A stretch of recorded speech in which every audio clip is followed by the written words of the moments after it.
Hello, today we're going to show you how to do a quick cheese and onion toasty in the oven.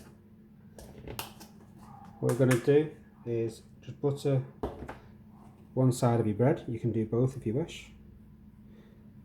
Just do the side that you spread on the side of the tray. Just helps it go a little bit crispy. Get some cheese.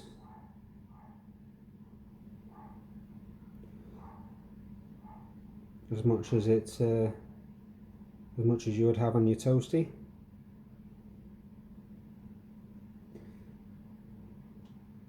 Spread it around to do all four corners.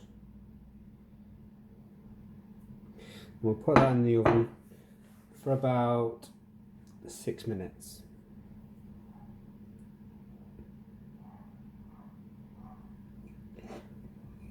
Sprinkle a little bit of onion on top.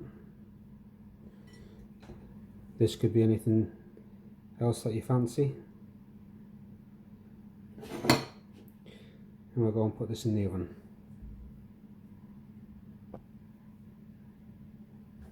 And about 6 minutes later, you'll end up with a cheese toasty like this. Be nice and crispy. And underneath, where you can see buttered, it's actually made it crispy underneath. So, enjoy. Thanks for watching.